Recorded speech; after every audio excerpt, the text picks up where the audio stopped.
ಜಗುಲಿಯ light off ಮಾಡಿರಲಿಲ್ಲ. ಅಗ್ನಿಯ bullet ಶಬ್ದ ಕೇಳಿದ ತಕ್ಷಣ ಬಾಗಿಲು ತೆಗೆದುಕೊಂಡು ಭಾಸ್ಕರ್ ಹೊರಗಡೆ ಬಂದ. ಎಲ್ಲಿಗೆ ಇಷ್ಟೊಂದು ಗಡಿಬಿಡಿಯಿಂದ ನೀನು ಹೋಗಿದ್ದು? ನೀನು ಹೋದಾಗಿನಿಂದ ಹೆದರಿ ಅಳ್ತಾ ಇದ್ದಾಳೆ ಭೂಮಿ. ಭಾಸ್ಕರ್ ಅವನನ್ನು ದೂಷಿಸುತ್ತಾ ಹೇಳುವಾಗ ಅಗ್ನಿಗೆ ತನ್ನ ಮೇಲೇನೆ ಜಿಗುಪ್ಸೆ ಮೂಡಿತು. ಅದು ನಾವು ನಾಳೆ ಮಾತನಾಡೋಣ, ಸಣ್ಣದೊಂದು ಸಮಸ್ಯೆ ಇತ್ತು. ಆಮೇಲೆ ನನಗೆ ಸಿಟ್ಟು ಬಂದರೆ ಹಾಗೇನೆ ಸಾರಿ, ಬೇಕಂತಲೇ ಅವಳಿಗೆ ಬೇಸರ ಮಾಡಿದ್ದಲ್ಲ, ಇನ್ನು ಹೀಗಾಗಲ್ಲ ಸಾರಿ. ಅಗ್ನಿ ಭಾಸ್ಕರ್ನ ಕೈ ಹಿಡಿದು ಹೇಳುವಾಗ ಭಾಸ್ಕರ್ ಒಮ್ಮೆ ಬೆಚ್ಚಿ ಬಿದ್ದ. ಏನಿದು ಅಗ್ನಿ? ನಾನೇನು ಬೇರೆ ರೀತಿ ಅಂದುಕೊಂಡಿಲ್ಲ ಬಿಡು. ಅವಳು ಅಳುತ್ತಿರುವುದನ್ನು ನೋಡಿ ಹಾಗೆ ಹೇಳ್ದೆ ಅಷ್ಟೆ.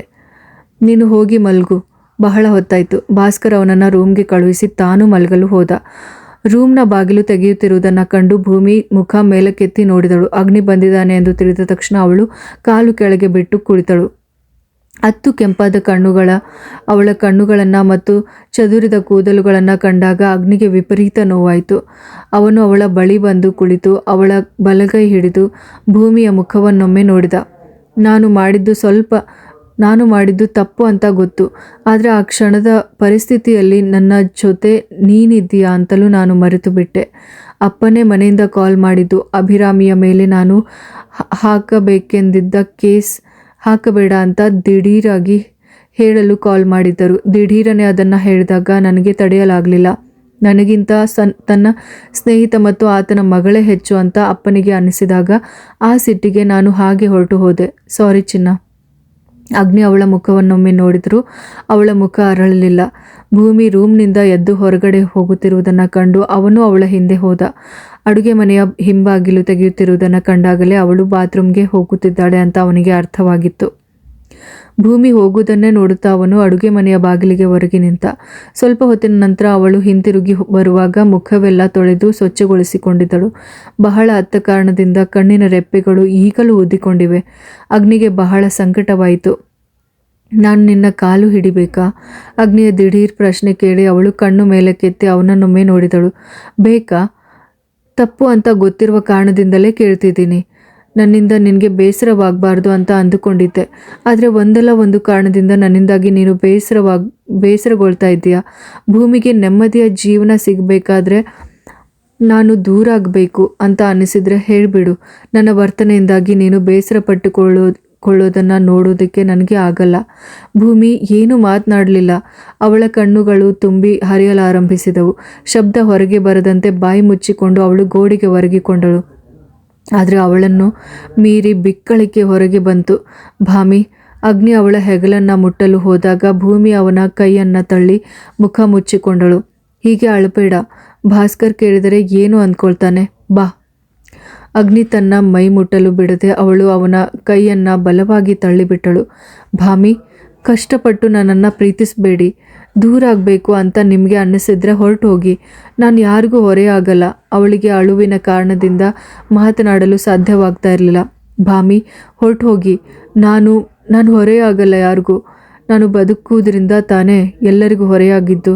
ನಾನು ಸತ್ತು ಹೋದ್ಮೇಲೆ ನೀವು ಪ್ರೀತಿಸಿದ ಹುಡುಗಿ ಜೊತೆಗೆ ಬದುಕಬಹುದು. ನೀವು ಹೊರಟು ಹೋಗ್ತೀನಿ. ನಾನು ಇಲ್ಲದೇ ಇದ್ದರೆ ಯಾವುದಾದ್ರೂ ಬಾವಿಗೆ ಬಿದ್ದು ಸಾಯ್ತೀನಿ. ಈ ಜೀವನ ಇಲ್ಲಿಗೆ ಮುಕ್ತಾಯವಾಗಲಿ. ಏಯ್. ಅಗ್ನಿ ದನಿ ಏರಿಸುತ್ತಲೇ ಅವಳ ಕೆನ್ನೆಯನ್ನು ಬಲವಾಗಿ ಹಿಡಿದುಕೊಂಡ. ನನ್ನ ಕಡೆ ತಪ್ಪಿರುವ ಕಾರಣದಿಂದಲೇ ಇಷ್ಟು ಹೊತ್ತು ನೀನು ಹೇಳಿದ್ದನ್ನೆಲ್ಲ ನಾನು ಕೇಳಿದ್ದು. ಆದರೆ ಹೀಗೆ ಅಪಶಕುನದ ಮಾತುಗಳನ್ನಾಡಿದರೆ ನೋಡು. ಅಗ್ನಿಯ ಕಣ್ಣುಗಳು ಕೋಪದಿಂದ ಕೆಂಪಾಗುತ್ತಿರುವುದನ್ನು ಮತ್ತು ಮುಖದ ನರಗಳು ಉಬ್ಬಿ ಹೊರಬರುತ್ತಿರುವುದನ್ನು ಅವಳು ಭಯದಿಂದ ನೋಡ್ತಾ ಇದ್ಲು. ನಿನ್ನ ಕಂಡ್ರೆ ನನಗೆ ಅಷ್ಟೊಂದಿಷ್ಟ. ಒಂದು ಮಾತಿನಿಂದಲೂ ನಿನಗೆ ನೋವು ಉಂಟಾಗಬಾರ್ದು, ನೋವು ಮಾಡಬಾರ್ದು ಅಂತ ಆಸೆ ಇದೆ. ಆದರೆ ತಪ್ಪಾಗಿ ಹೋಯಿತು. ಅದಕ್ಕೆ ನೀನು ಹೇಳಿದ್ದು ಇಲ್ಲಿಗೆ ನಾಡ್ತು. ಎದೆಗೆ ಕೈಯಿಟ್ಟು ಹೇಳುತ್ತಿರುವ ಅಗ್ನಿಯ ಕಣ್ಣುಗಳು ತುಂಬಿ ಬಂದವು. ಅವಳ ಕೆನ್ನೆಯನ್ನು ಹಿಡಿದ ಜಾಗದಲ್ಲಿ ಮೆಲ್ಲನೆ ಸವರಿ ರೂಮ್ನೊಳಗೆ ಹೋದಾಗ ಭೂಮಿ ಅವನ ಹಿಂದೆ ಓಡಿ ಹೋದ್ಲು. ಅಗ್ನಿ ರೂಮ್ಗೆ ಹೋದ ತಕ್ಷಣ ಹಾಸಿಗೆಯ ಮೇಲೆ ಗೋಡೆಯ ಬದಿಗೆ ಮುಖ ಮಾಡಿ ಮಲಗಿದ.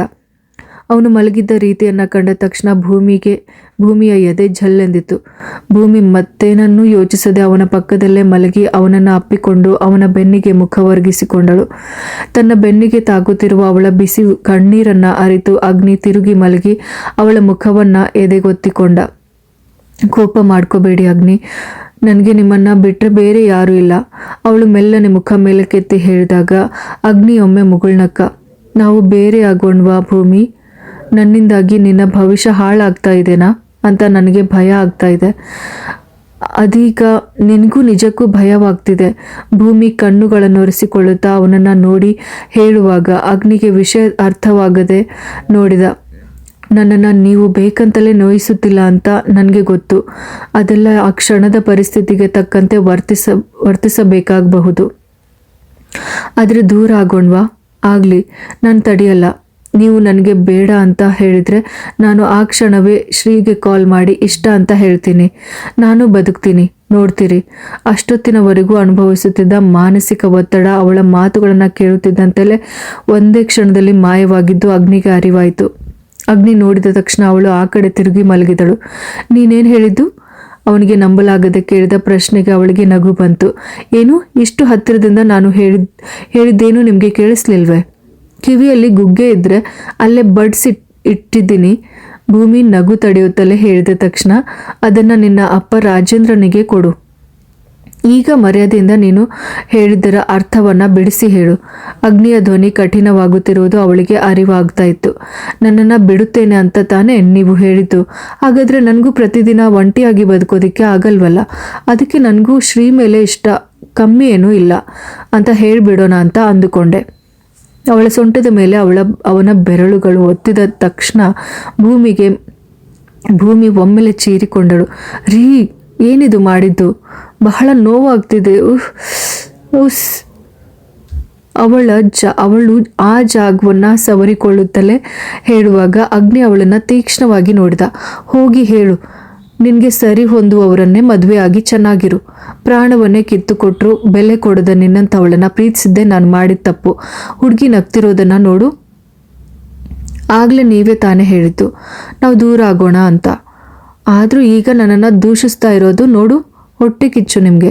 ಅವಳು ಹಾಗೆ ಹೇಳುತ್ತಲೇ ಎದ್ದು ಕುಳಿತು ಅವನ ಕಡೆಗೆ ಕೈ ಚಾಚಿದಾಗ ಅಗ್ನಿ ಸಣ್ಣ ಮುಗುಳ್ನಗುವಿನೊಂದಿಗೆ ಎದ್ದ ಅವಳ ಎದೆಗೆ ಮುಖ ಒರಗಿಸಿದ. ಇನ್ನೂ ದೂರ ಆಗಬೇಕಾ ನಾವು? ಅವಳು ತುಂಟತನದಿಂದ ಕೇಳಿದ್ದನ್ನು ಕೇಳಿ ಅಗ್ನಿ ಅವಳ ಸೊಂಟದ ಮೇಲೆ ಮೆಲ್ಲನೆ ಚೂಟಿದ. ಆದರೂ ನನ್ನನ್ನು ಭೂಮಿ ಅಂತ ಕರೆದಿಲ್ಲ. ನನಗೆ ಬಹಳ ಬೇಸರವಾಗಿದೆ. ಅದನ್ನು ನಾನು ಸರಿಪಡಿಸ್ತೀನಿ. ಸಾರಿ. ಅವನು ಅವಳಿಂದ ದೂರ ಸರಿದು ಅವಳ ಮುಖವನ್ನು ತನ್ನ ಅಂಗೈಯಲ್ಲಿ ಹಿಡಿದು ತುಟಿಗಳ ಮೇಲೆ ಬಲವಾಗಿ ಮುತ್ತಿಟ್ಟ. ಆ ಚುಂಬನ ದೀರ್ಘವಾದ ನಶೆಗೆ ದಾರಿ ಮಾಡಿಕೊಟ್ಟಿತು. ಸಣ್ಣ ಮುನಿಸನ್ನು ಮರೆಯಲು ಅವರಿಬ್ಬರು ಹೆಚ್ಚು ಸಮಯ ಬೇಕಾಗಲಿಲ್ಲ. ರಾತ್ರಿಯ ಯಾವುದೋ ಗಳಿಗೆಯಲ್ಲಿ ಅಗ್ನಿಗೆ ಅವಳೊಂದಿಗೆ ಹೊಸದೊಂದು ಲೋಕದಲ್ಲಿ ವಿಹರಿಸಬೇಕಾಗಿ ಬಂತು.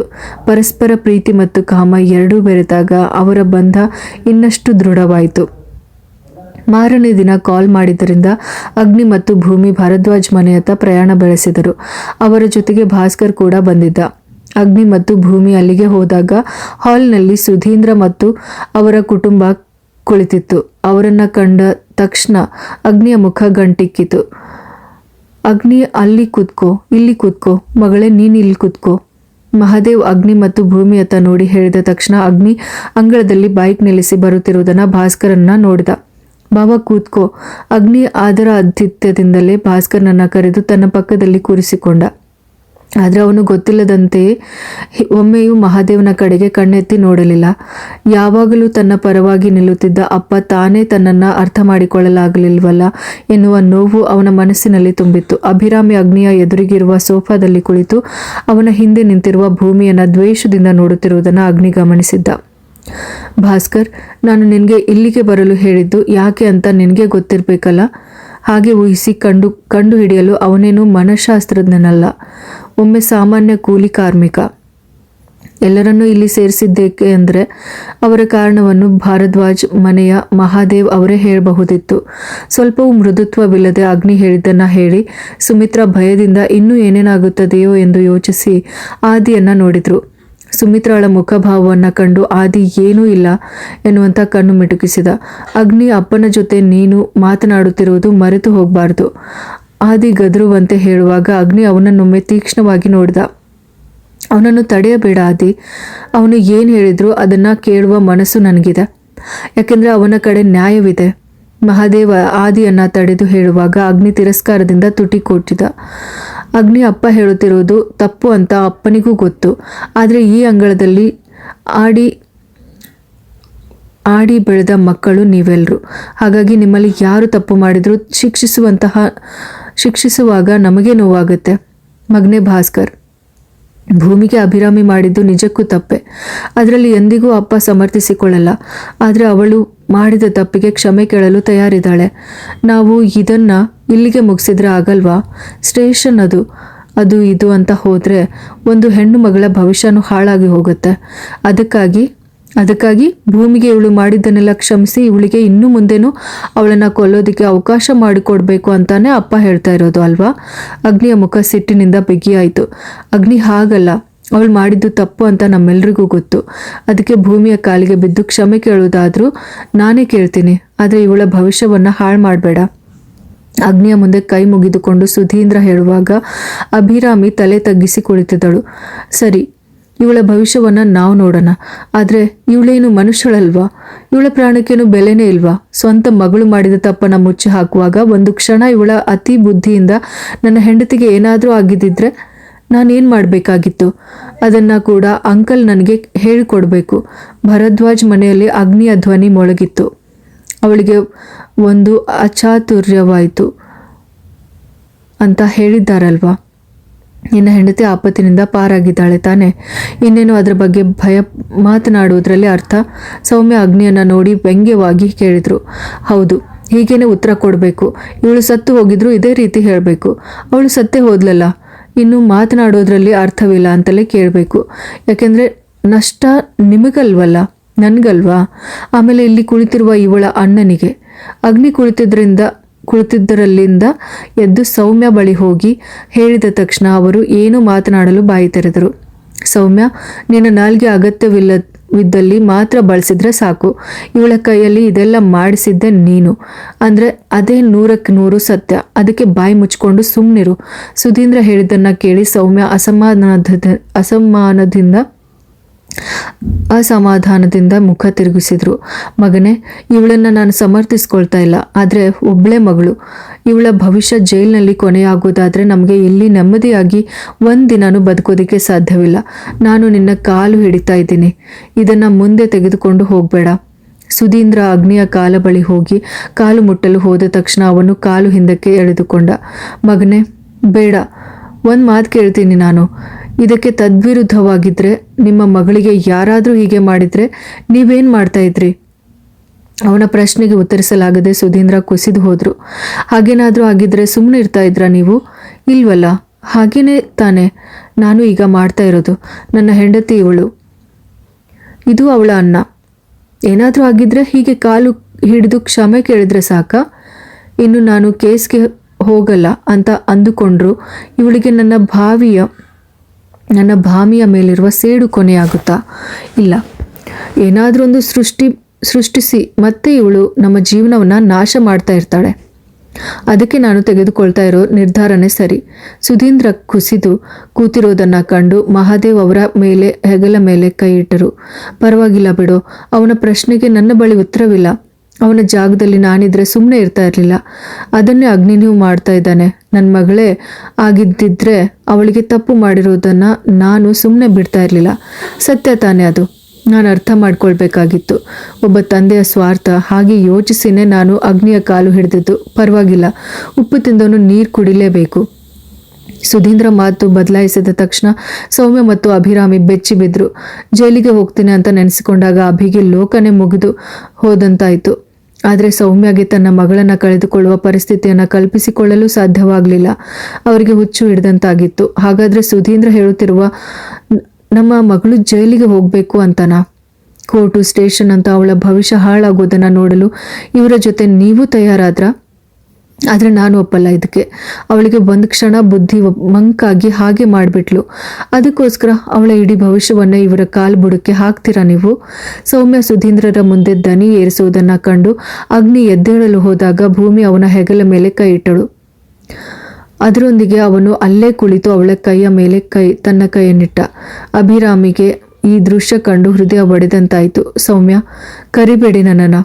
ಇಷ್ಟೆಲ್ಲ ಎಲ್ಲರೂ ಹೇಳಿದ್ರಲ್ಲ, ಇನ್ನು ನನಗೂ ಮಾತನಾಡಬೇಕು. ನನ್ನ ಮಗಳು ತಪ್ಪು ಮಾಡಿದರೆ ಅದರಲ್ಲಿ ಇವನದ್ದು ಹೊಣೆ ಇದೆ. ಅವರು ಅಗ್ನಿಯ ಕಡೆಗೆ ಬೆರಳು ತೋರಿಸಿ ಹೇಳುವಾಗ ಎಲ್ಲರೂ ಅಗ್ನಿಯನ್ನೇ ನೋಡಲಾರಂಭಿಸಿದರು. ಇಲ್ವಾ, ಯಾಕೆ ಯಾರೂ ಮಾತನಾಡ್ತಾ ಇಲ್ಲ?